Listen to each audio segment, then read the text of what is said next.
A proud supporter of this program, Riverbend Food Bank's vision is a hunger-free Iowa and Illinois. Whelan Presley Funeral Home and Crematory has been serving Quad City families since 1889. Whelan Presley Funeral Homes are located in Rock Island, Milan, and Reynolds and are proud supporters of WQPT. Planning for the future of public broadcasting, a look back at the past and forward to the future of WQPT on the Cities.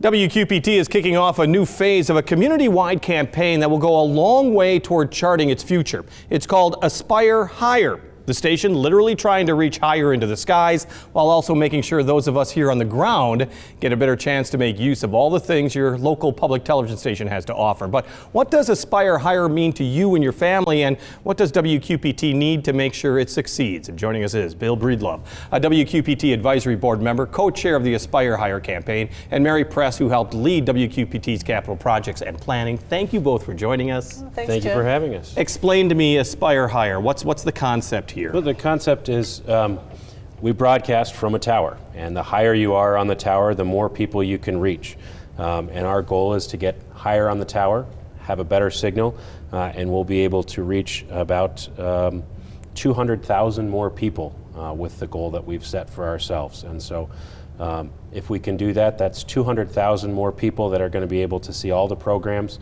That's 200,000 more people that if they need early education, those sorts of things, that will be able to see programs like Daniel Tiger, programs like this that allow them to see and understand what's going on in their community in an unbiased and fair way. So well, we're really excited about it, and as we aspire higher, we'll be able to inform 200,000 more people about what's going on in the community and world around them. Well, Mary, let's talk about the constraints you have right now. I mean, you have a tower in Orion where you have your antenna.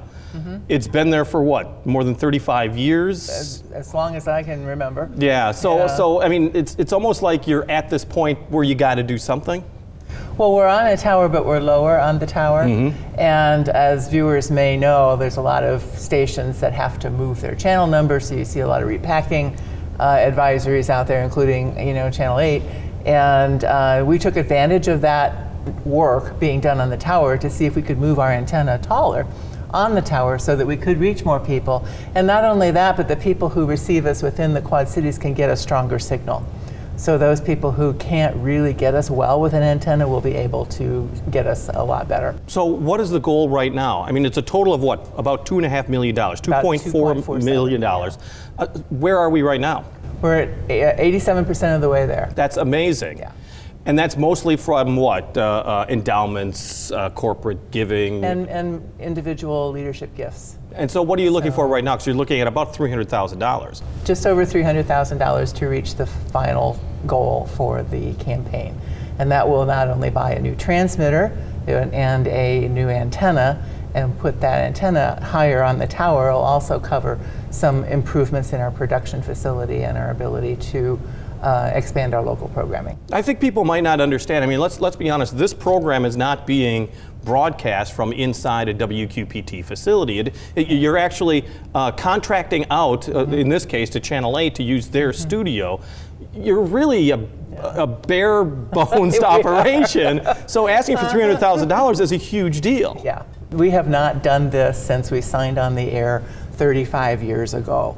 We have not had a capital campaign in the community for 35 years. So we're asking the community to help us reach this new milestone for WQPT so that we can serve the next generation of people with programming and services that are tailored to the Quad Cities for public broadcasting viewers. So Bill, the Aspire Higher campaign, what specifically are you looking for? Are you looking for people to give individual donations, or what exactly is the point? Yeah, I mean, the point at this stage, we've had a lot of large donors, and that's why we've been able to get where we are, and we wouldn't be where we're at without them. But at this point, we're going public with the campaign, and we're trying to get even the small donations from people. Everything helps. At this point, if you do so, for every $3 people give at this stage, that's 2 people that'll be able to see WQPT if we get everything that we're looking for. And so if we can get that from people, that's really going to help whatever they can do. How does someone donate, and do you have a timeline? Do you have a deadline? Do you have a period of time that this has to be done by? There are a couple different phases that we have to meet because we have to follow FTC rules and regulations and all those sorts of things. So with the money that we've got in hand, we're in a good shape to do what we have as our next steps. But we're really looking and hoping to try and get as much of the rest of this as we can by the middle of the summer so that we don't have to reschedule or do anything like that. We have plans for contingencies and that sort of thing if we can't do it, but if we can achieve this by the middle of the summer, we'll have everything we need to get where we want to be and have a stronger, more powerful signal for all the people in the Quad Cities. Well, and Mary, let's be honest. I mean, this is one of those things that, how do I say this? It's hard to fundraise for bricks and mortar, so to speak. The way that people won't really notice that much difference, except, of course, the signal. You're kind of really paying for improvements to something that already exists. A tough sell or not so much? I think when people hear that it matters to their own family, it matters to their ability to receive the programming of WQPT, it matters to our ability to deliver the kinds of community outreach that we're known for in the Quad Cities, and that we are the Quad Cities station. We belong to the Quad Cities. So this is a public trust that we have with the residents of the Quad Cities, that in order to continue to make WQPT the resource to the Quad Cities that it is, this is a once-in-a-generation kind of step that the station needs to take in order to secure the future. Well, let's be honest, once in a generation and a half, because a lot has happened since the mid-1980s in television, and the fact that technologically, in some ways, WQPT is not keeping up is a major issue. We do need to keep up, and one of the reasons that it's this summer that we need to put that into place is to make sure that we take advantage of the improvements in technology that all television stations all across the country, 400 television stations across the country are doing this.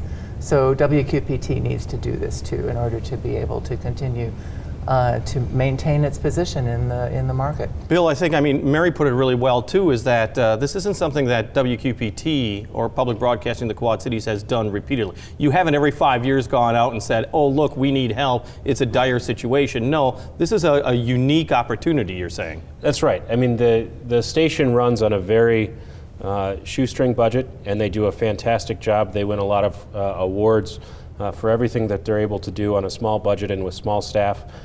They have been a model for other stations around the country on how to be a steward of resources, and they are lauded for that nationally under Mary's former leadership, and we hope that continues going forward. And so it is rare that we've asked for this, and we think it's something that is incredibly beneficial to the community, and that's one of the reasons that we're doing it, is because it's not something where every year we come and say, well, now we need another $1 million, now we need another $500,000.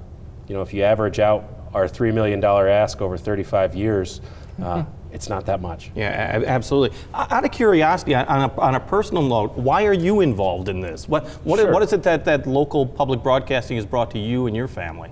Well, I appreciate Daniel Tiger potty training my children. There you go. That's certainly helpful to me.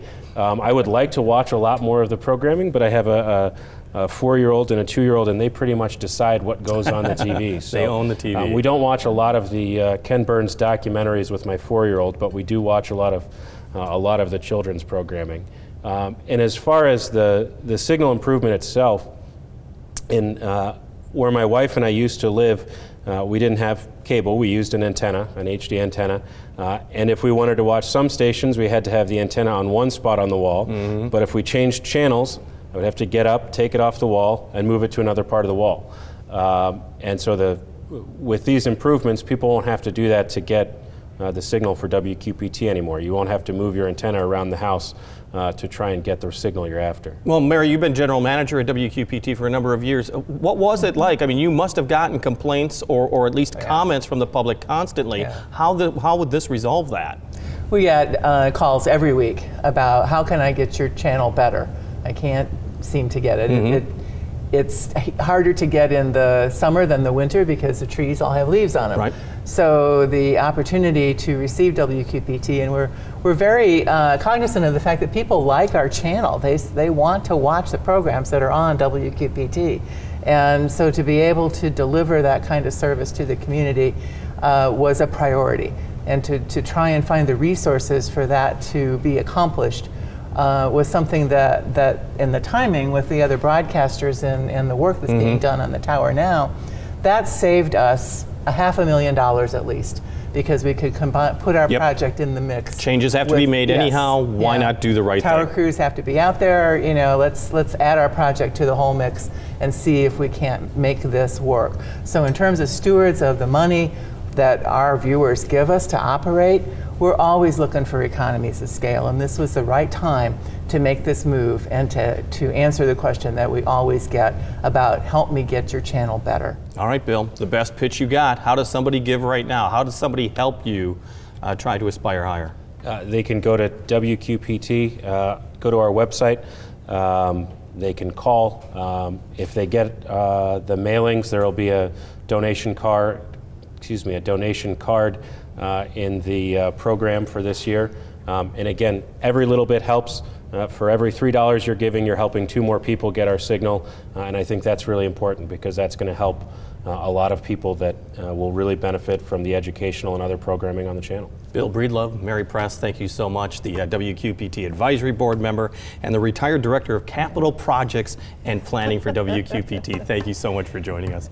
In a moment, what more than a generation and a half of public broadcasting has brought to the cities and beyond. But first, here's Laura Adams, Out and About. This is Out and About for January 6th through 12th. Celebrate the return of the Bald Eagle at Bald Eagle Days at the QCCA Expo Center January 10th through 12th. You're invited to a different kind of candidate event. The People's Caucus has everyday people asking candidates how they'll put people first. January 12th at 2:30 at Davenport High School. Experience the journey of the most historic trip to the moon with a sensory-friendly showing of Apollo 11 on the 12th at 2 p.m. at the Putnam Museum. Or catch Quad City Storm Hockey at the TaxSlayer Center January 10th. The Knox Winter Jazz Series presents Black Diamond at Knox College in Galesburg January 11th at 7:30. Free and open to the public. It's audition season on our area stages. Auditions for Secret Garden at Quad City Music Guild will be held January 11th from 10 to 1 and January 12th from 1 to 4. Sparkle Productions will hold auditions for dancers for Sparkle 2020 January 12th from 10 to 12 at the Marycrest Senior Campus in Davenport. The Spotlight Theater is holding auditions for the musical Oliver January 11th and 12th at the Spotlight Theater and Events Center. And Countryside Community Theater is auditioning for their 2 summer shows, The Music Man and The Fantastics, January 11th and 12th from 1 to 5 at North Scott High School. For more information, visit WQPT.org. Thank you, Laura. Throughout the year, we feature local artists ready to hit the stage and share some of their original material. And one of those is Jonathan Turner, best known as a reporter for The Dispatch, Argus, and QC Online. But he put the reporter's notebook down long enough to hit the stage of the Black Box Theater in Moline to perform one of his own songs. So here's Jonathan Turner with Just a Midwest Boy.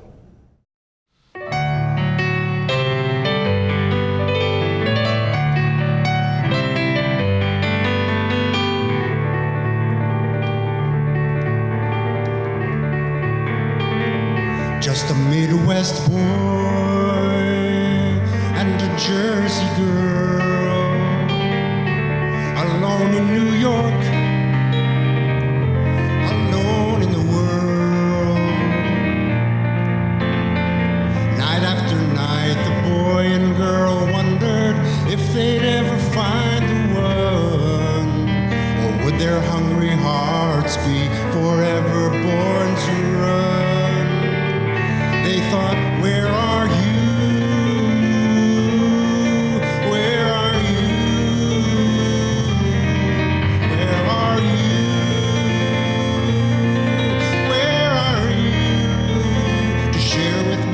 rest of my life.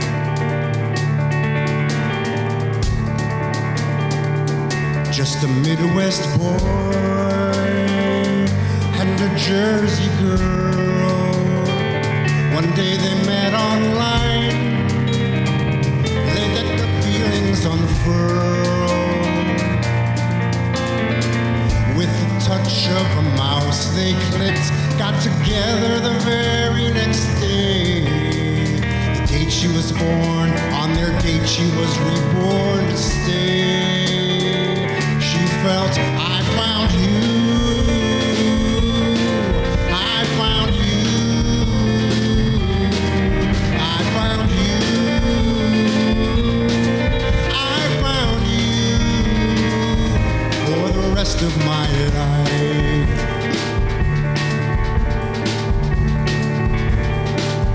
Just a Jersey girl and a Midwest boy. She gave him hope, he brought her joy. Then one afternoon in June, she asked him to be his bride.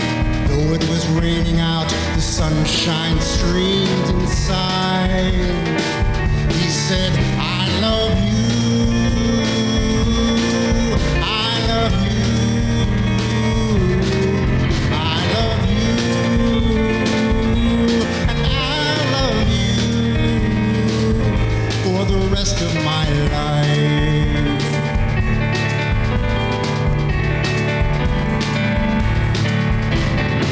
Now we're so happy to be here on your wedding day, bask in your glow and let you know that we love you. We love you. We love you.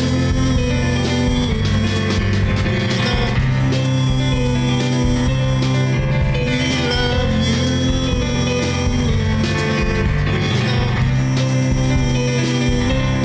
And we'll love you for the rest of our lives.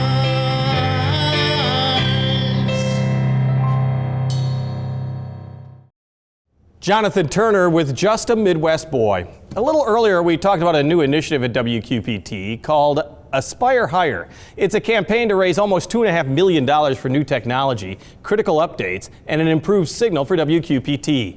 $300,000 still must be raised to meet that goal. And this is only the second capital campaign in the station's history. And joining us is John Callis, the co-chair of the Aspire Higher campaign. Laura Adams, WQPT's Director of Marketing and Local Content. You've been on before. Yes. You have not. Welcome to the cities. I appreciate you being here. Thank you. You were part, although you're only 27 years old, of the original campaign to put WQPT on the air. How important was that to bring public broadcasting to this area? Very important. The Quad Cities was the largest metropolitan area in the United States without its own public television station. And there were a couple from East Moline, Evelyn and Harold Perlmutter, who immediately following them giving the Quad Cities a Illini Hospital, started a campaign, and there was a meeting at Black Hawk College, which I was fortunate enough to attend in the early to mid 70s, where the discussion was, how do we get a public television station to the Quad Cities? And through Mrs. Perlmutter's efforts and a variety of others, it happened in conjunction with Black Hawk College at that time. And WQPT has been operational and serving the citizens of the Quad Cities since that date. Well, let's be honest, it was very humble beginnings. Yes, it was. And explain what it was like, because basically it was, right now, WQPT is associated with Western Illinois University. Back then it was not. Actually, it was. It was? Oh, I did not know that. It was, yes. When I was doing a look back at our history, and we had something called Convocom back then, before Sure. we became a station. Western and Black Hawk and a number of other smaller universities were doing online classes that way. And that was actually one of the first things that started the need for public television. And they wanted to expand on that. And so when people started to understand that we were the largest metro area not served by a PBS station, then they sort of upped their game I see. and went for it. But Western was originally one of the first partners when we had ConvoComm with Blackhawk College. But physically, of course, Yes. it's always been associated with Blackhawk College. Correct. Originally, at least trying to recall back to those conversations, the thought was Blackhawk, their efforts to serve the local community, would set up a station and attempt to expand their curriculum in conjunction with WQPT.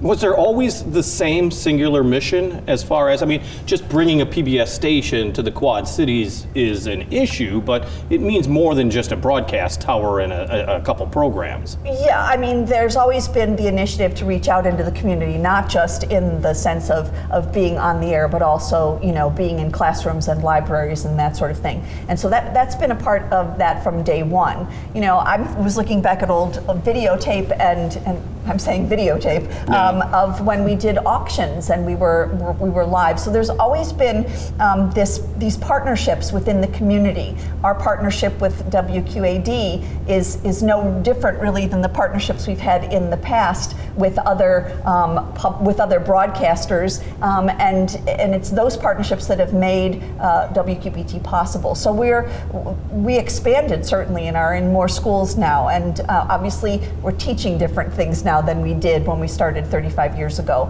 But we've always had local programs, and I think one of the things that I found most interesting when you look back is there used to be a program called Calling Congressman Evans. Right. And I can't think of a politician today who would have a live call-in show and answer questions in real time from their constituents. So, you know, that was a part of it. Lane actually was one of the first politicians to really get on board and to really push for public broadcasting here. Well, and John, it's always proved that WQPT is kind of the little engine that could. I mean, is that kind of the pride? I mean, from the very beginning, from the very scrappy beginning, you're still scrappy in your old age? Yeah, I think you're I'm right. talking about the TV station, of course. It's, but the Quad Cities as a metropolitan area not struggles, but continually has to fight to put itself on the map and increase the quality of life for the citizens. It makes the community more viable, more popular, a better destination for people. And that's what having a public television station is all about. And the ability to do local programming where they can cater their message, their programming shows such as your own are vital. We've talked about Aspire Higher as being an effort to raise about $300,000 to continue work on improving the signal as well as the broadcast facilities of WQPT. How much different has television changed since your first go around with the Capitol campaign in the early to mid 1980s? Because I think people may not understand that it's a little more costly than it used to be. Oh, tremendously more costly. The interworkings and cooperation that exists, for instance, between QPT and WQAD have been phenomenal for the station. That helps put things through, and we've had some very good leadership that has helped the television station QPT sustain itself, especially in light of the transition of its primary location. And the goal of this Aspire Higher campaign, candidly, is to provide quality public television, Quad City public television, to citizens of the Quad Cities and the surrounding area for years to come. Well, and I think, Laura, a lot of people believe that, the government pays for this. You know what I mean? It's Congress is paying for this. That's why we have PBS. You know, it's not that there are no dollars from the federal government. There are, but when you break it down, it's like $1.36 per person that comes to the station from the government. So, you know, when we're talking about in the grand scheme of things, it's not a huge amount of money.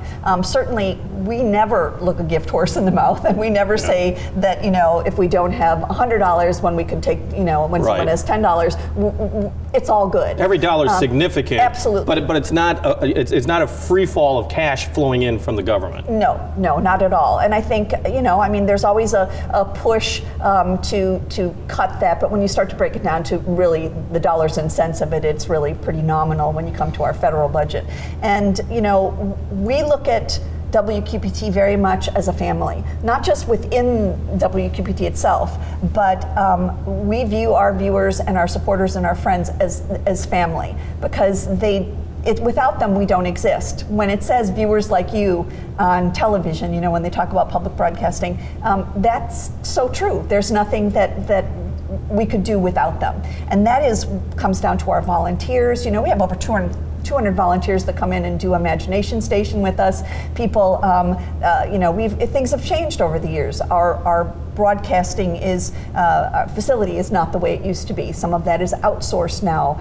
We have a smaller staff than we used to have. So we have been, as they said earlier, acknowledged for making those changes. Sort of, Mary used to say to us, sort of like public broadcasting in a box, because we have figured out a way to continue to be viable, to be in the community, to be bringing things to the community, even though we don't have the same resources that we had in the past. And we're talking about viability at a time when television is under such a transition. In the 1980s, TV biggest competition wasn't so much cable. Actually, it was complementing each other, and now you have streaming services. You have a bunch of different competitions for television. Why is WQPT still so vital to our community?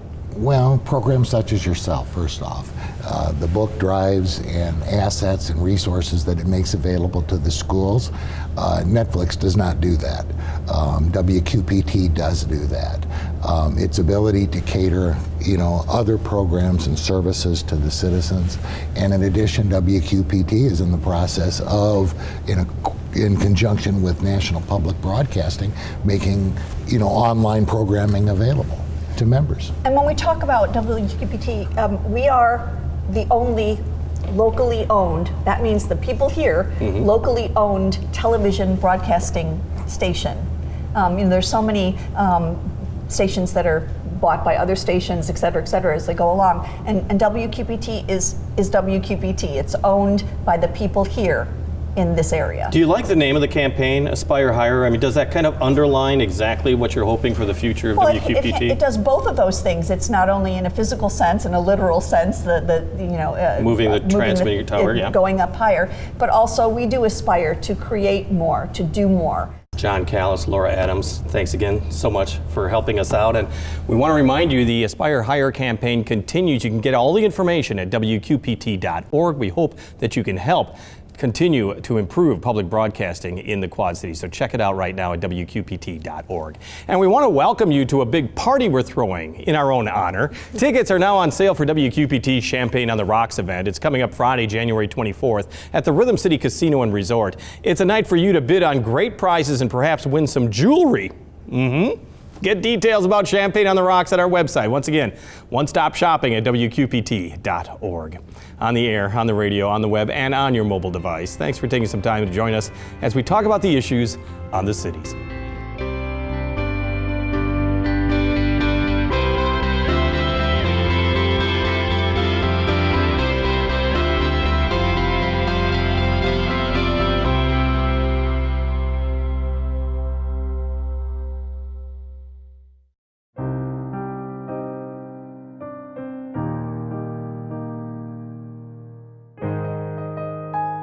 A proud supporter of this program, Riverbend Food Bank's vision is a hunger-free Iowa and Illinois.